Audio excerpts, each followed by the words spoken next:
ரஜினி அவர்களை உங்க எல்லாருக்குமே தெரியும்.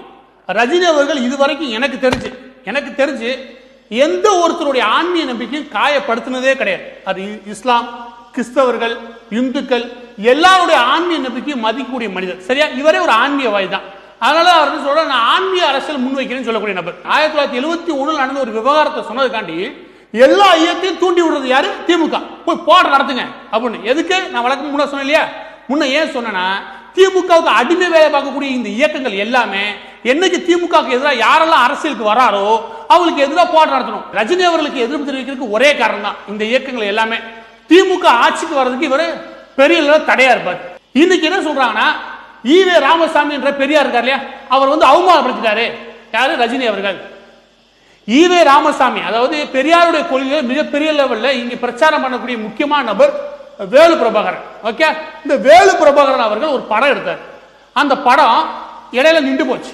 அந்த படம் வெளிவரதுல தடையாகி போச்சு. ஏன்னா ஒரு நஷ்டத்திலையும் காசு தட்டுப்பாடுல இருந்தார். அப்ப இந்த நபருக்கு உதவி செஞ்சது யாரு? ரஜினிகாந்த் அவர்கள். இந்த படம் வெளிவரதுக்கு தேவையான அனைத்து உதவி பண்ணது ரஜினிகாந்த் அவர்கள். என்ன சொல்லி? ஈவே ராமசாமி அவர்களுடைய சில பகுத்தறிவுகள் மக்கள் மத்தியில் போய் சேரணும், அதனால அது தடையா இருக்க வேண்டிய அவசியம் கிடையாது, நானே உதவி செய்யறேன்றாரு. இத்தனைக்கு ஒரு ஆன்மீகவாதி தனக்கு நேர் எதிராக இருக்கக்கூடிய ஒரு இத்தனைக்கு நல்லா புரிஞ்சுக்கணும். வேலு பிரபாகரன் அவர்கள் ரஜினியை பேசாத பேச்சுல கேட்காத கேள்வி கிடையாது அதுக்கு முன்னாடி. ஆனாலும் கூப்பிட்டு அவருக்கு உதவி செஞ்சார். ஏன்னா ஒரு ஆன்மீகவாதி. இந்த நபரை போய்கிட்டு இன்னைக்கு மன்னிப்பு கேட்ட சொல்லி போராட்டம் நடத்துறானே, எவ்வளவு பெரிய அயோக்கிய பயிர். கொஞ்சம் யோசிச்சு பாரு.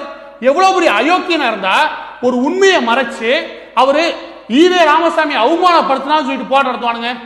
இவங்க நோக்கம் ஈவே ராமசாமியை காப்பாத்துறதுக்காகவோ பெரியாரை காப்பாற்றுறதோ கிடையாது. இவங்க நோக்கம் ரஜினி அரசியலுக்கு வரக்கூடாது, திமுக ஆட்சிக்கு வரணும், அவ்வளவுதான்.